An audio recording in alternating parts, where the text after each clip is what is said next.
Next up, at UFC Vegas 70, we have Rafael Alves taking on Nurullo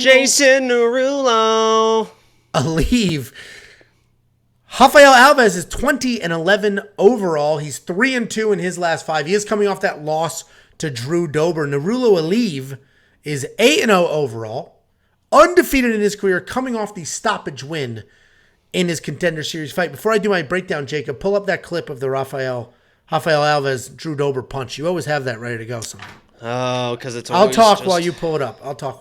Oh, can't wait to hear it. Thank you so much. This is going to be an interesting fight. And the comment section... I got it. Well, wait till I say it. The comment section has been interesting this week because, as we all know, Ash Kebab ended up being a big dud. He was going up in weight, had a long layoff. I mean, I said wait.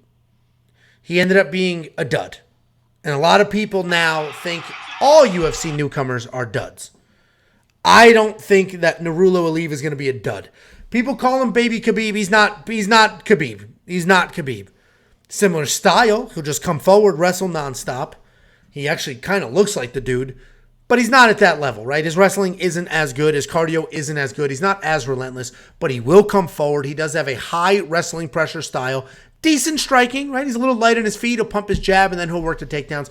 His takedowns are powerful. They are relentless, but they're not fast. He's not just going to shoot a blast Jordan Burroughs double up the middle. He's going to work the body. Then, it's going to be a lot of transitions there before he gets you down. But he will stick to the wrestling, and he's fighting Rafael Alves.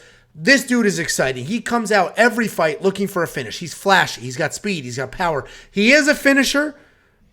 But if he doesn't finish, we have seen him slow down. And, as fights go on, it starts to fade a little bit. He's coming off that loss to Drew Dober, where Jacob's about to show you he landed the cleanest punch ever.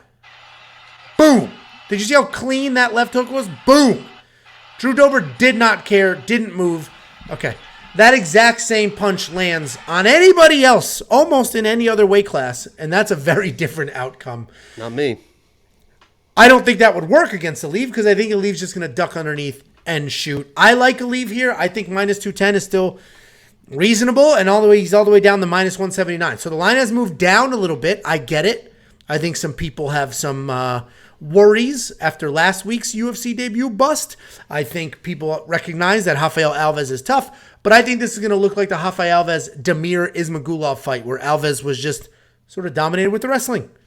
And I think that's going to happen here as well. So I like Nurullo Aliev here, but I do recognize that Rafael Alves is a dangerous, fun guy to watch. What do you think, Jackie Boy? Yeah, calling him Baby Khabib might literally be the most disrespectful shit ever to Khabib. Because when I'm watching this dude, I do not see that at all. I think it's I think they say it based on his looks. I think they say it based on the looks, and he's supposed to be this dominant. I do not see that at all. When I'm watching this guy, yeah, he can wrestle. Yeah, he can get takedowns. But his control seems pretty lackluster to me. And this is against regional people. I know, they're regional Russians, so people think that, they're better than what they probably are. But, I'm seeing a guy that, yeah, he can get takedowns. Yeah, he can get some control, but people are getting up. I don't see dominant wrestling. I don't see him holding people down like you see Islam and Khabib, just completely just overwhelming, dominating people on the ground. I was watching one fight against a regional guy in the second round, 2:30 left in the second round. The guy gets back to his feet after a takedown, and this dude, Jason Nurullo, is circling out, looking at the clock, kind of jogging away, doesn't want to shoot another takedown. It's like, oh, that's a red flag. And this is still a kid. I mean, this guy's 23 years old. This is still an absolute kid. He doesn't even have his man body against a guy that has one of the biggest man bodies I've ever seen in Rafael Alves. I mean, Rafael Alves is the most explosive guy in the entire world. What I fear is that Rafael is going, because he loves guillotines, right? And he has a very, very good guillotine. My fear is that he's just trying to catch this guy on entries, does get on his back, and then really can't get up. I still think eventually, especially early on, he's able to win sweeps and get back to his feet. And if he defends some takedowns, he's able to get back to his feet. You say that this dude, Jason Nurullo, is all in on the wrestling. I disagree. I completely disagree. When he is starting to get a little bit tired, when people are getting back to his feet, he will play the striking game. And as you mentioned, he doesn't shoot kind of blast doubles and blast singles, he pushes you and pressures you with his striking to get you against the fence, and then he shoots, and he's very methodical with his takedowns against the fence. But in able to get you against the fence, he has to engage in the striking and get you back.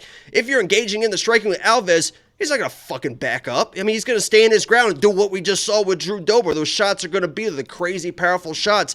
I don't know if this kid's ready.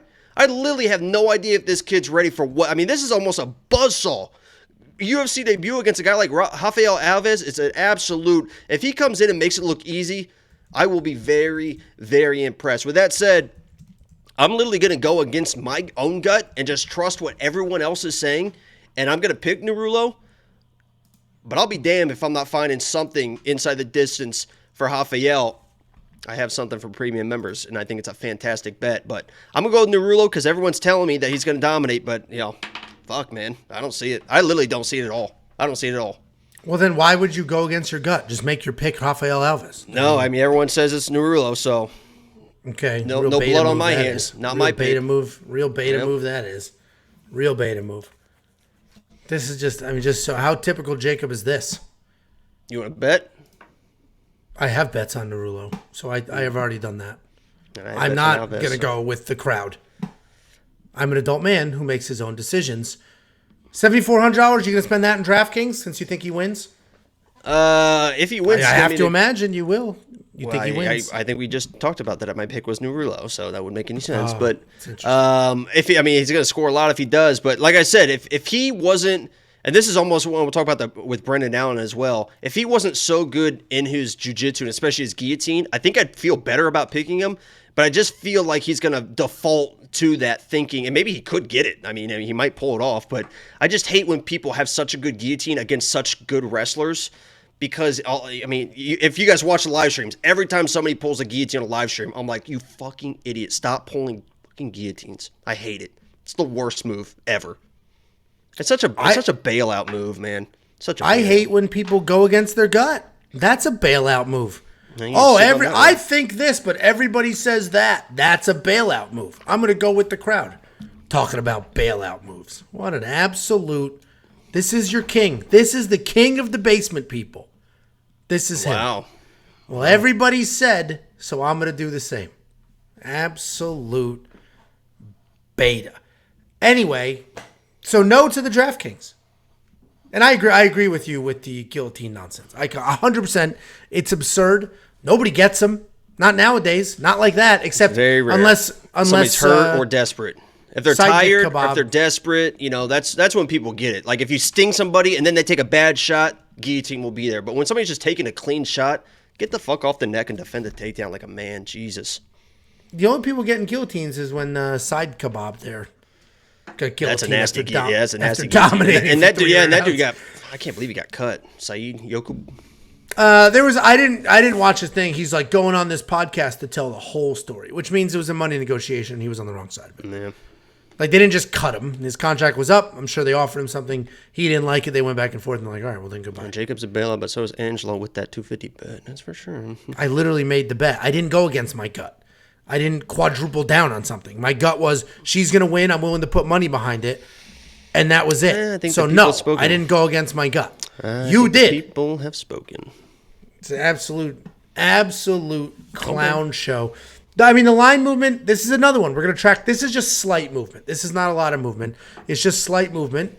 So once this week is over, I'm going to track every single, the line movement and what the movement actually meant. If anything, there may be no trend whatsoever. Or there may be trends that we can spot and say, hey, anytime we see line movement on 5% or more, this is actually what ends up happening. I don't know.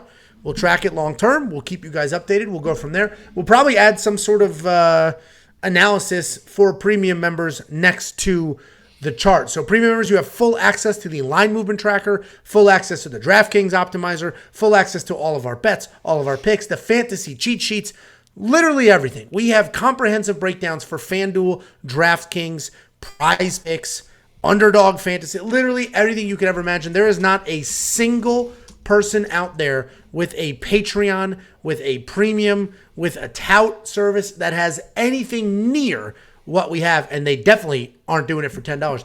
One of our competitors... our value is like Jessica Andrade's OnlyFans. I mean, it's more than what you think it is. But how about her? I mean, she literally said she lost the fight because her titty fell out. no, she said, yeah. I mean, that was. Listen, don't get me started on that nonsense. Anyway, very quickly. I mean, that's literally what she said. My fucking boob fell out and I couldn't focus. She just went crazy. My last little thing here. There's somebody out there that has a premium service. They've had it much longer than us. They're hearing me talk about our 1,500 members. Thank you very much. It's over now. It continues. We gain a good amount every week, and it continues to grow. That person was more expensive than us. That person had tiers as well. They've lowered their price. You know what that tells you, Jacob? You and I have real jobs. Sorry, I wouldn't listen. Somebody said, when is Ryan Hall going to show his face? Ryan Hall tore his ACL, you stupid fuck. Anyway, that person lowered their premium price. And I have a real job. God. I have a real job. I work in, a pretty important industry. And if you're out there healthcare? and you lower your price more important like that, than our nurses. Yeah, not the troops. If you're out there and you have your premium and you lowered your price, that's not to be competitive. That's because they don't trust their product. You have two routes to go. You have two routes to go. If you see, oh my God, We Want Picks is only $10, and they've got 1,600 members at this point, and I'm $15, and I've got 200, but I'm pretending I have more than that, I'm going to lower my price to $10. What that tells you is they have no confidence in their product. They have no confidence in their value. I'm not lowering the price. It's staying $10 forever. I'm going to add more to it, and I'm going to make it the no-brainer of the century, but I'm not going to lower the price. That means you have no confidence in your product whatsoever. You just slash the price. Please buy it now. It's better, right? It's cheaper. Just tells you what they feel about their actual product that they're delivering. Anyway, WeOnPicks.com do all the things.